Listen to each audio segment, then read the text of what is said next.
আসসালামু আলাইকুম। ওয়ালাইকুম সালাম। সালাম জি আপু, আলাইকুম। কি নাম আপনার? আমার নাম সেলিনা। কি?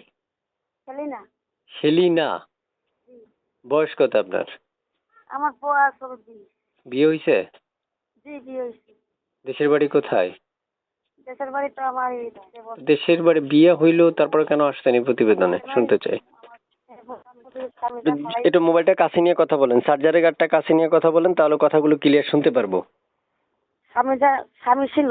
থাকার পরে স্বামীটা তো মারধর করে খানি করতে দেয় না। আর হুম। একটা বিবাহ করে স্বামীটা আমার ফালাই দিয়ে চলে গেছে। একজন ছেলে আছে। ছেলেটা ফালাই দিয়ে ছেলেটারও কোনো খানি করতে দেয় না। আচ্ছা, আপনি দেখশন ডিভোর্স করে দিছেন? না। কাপড় চোপড় দেয় না। তেল সাবান কিছু দেয় না। আপনি ডিভোর্স আর দিছেন? জি। ডিভোর্স দিছেন মানে অর্থাৎ আলাদা হইছেন আপনারা? হ্যাঁ, স্বামী গেছে গা, চলে গেছে গা, বিয়ে করে আরেকটা চলে গেছে। আচ্ছা, এখন আপনি একলা আছেন না? জি, আমি একা আছি, আমার একটা ছেলে নিয়ে আসি। একটা ছেলে আছে? জি, ছেলে আছে। কি করছেন বর্তমানে?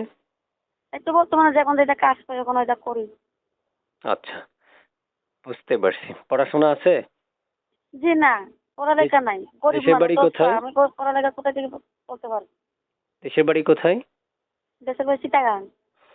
প্রিয় দর্শক, চট্টগ্রাম থেকে আপু যুক্ত হয়েছে আমাদের মাঝে। এর মধ্যে একটা কথা বলে রাখছি, যারা এই মুহূর্তে কথাগুলো শুনছেন চ্যানেলটা সাবস্ক্রাইব করবেন। আগে থেকে করে রাখলে অসংখ্য ধন্যবাদ জানাচ্ছি, যারা করেননি তারা করে নেবেন। তারপর শুনতে চাই, এই যে আপনি নাম্বার দিয়েছিলেন, এই নাম্বারটা কার? এই নাম্বারটা আমার। ছবি পাইছি, ছবি কার? ছবিটা কার? ছবিটা কার? ছ- ছবিটা আমার। মাশাল্লাহ, আপনি তো অনেক সুন্দর আছেন, এক বিবাহিত মনেই তো হয় না। আচ্ছা, বাচ্চার বয়স কত? হ্যাঁ, বাচ্চার বয়স আছে 8 বছর। আর একটু জোরে কথা বলবেন, একবার 8 ভাববেন আমার বছর, সাথে 8 ঝগড়া বছর। করে এইভাবে কথা বলবেন। 8 ঠিক। বছর বাচ্চার বয়স। বাচ্চার বয়স 8 বছর, আপনার বয়স কত? আমার বয়স বললাম না 20 বছর। 20 বছর। প্রিয় দর্শক, আমি এক এক করে অনেকগুলো তথ্য আপনাদের জন্য উপস্থাপন করলাম। যদি আপনাদের মনে হয় যে তথ্যগুলো সঠিক ছিল, তাহলে আপনারা অবশ্যই এই ভিডিওতে একটা লাইক কমেন্ট করবেন। পাশাপাশি এই কমেন্টের রিপ্লাই দেওয়ার জন্য আমি প্রস্তুত আছি। 100% সত্য যে আমি আপনাদের প্রত্যেকটা কমেন্টে রিপ্লাই দিব। ঠিক আছে, আগামী অবশ্যই বলে রাখা ভালো, আগামী 1 মাস পর আমাদের আরেকটা ড্র হচ্ছে, সেক্ষেত্রে যে সবচেয়ে বেশি কমেন্ট করবে সে পুরস্কৃত হবে, অর্থাৎ পুরস্কার দেওয়া হবে তাকে। ঠিক আছে আপু, ভালো থাকেন। দর্শক আপনাকে কল করলে কল রিসিভ করবেন না কেটে দিবেন? না, আমি সেটা ভয়েস কেটে দেবো না ভাই। যদি আমাকে যদি খারাপ ধরনের কথা যদি কেউ না কয় তা আমি কথা বলবো। তাকে আমি ভালোবাসবো। আর ভালোবাসা সবার সাথে হয় না, ভালোবাসা একজনের সাথেই হয়। ঠিক ঠিক আছে আছে। আপু, ভালো আর থাকেন।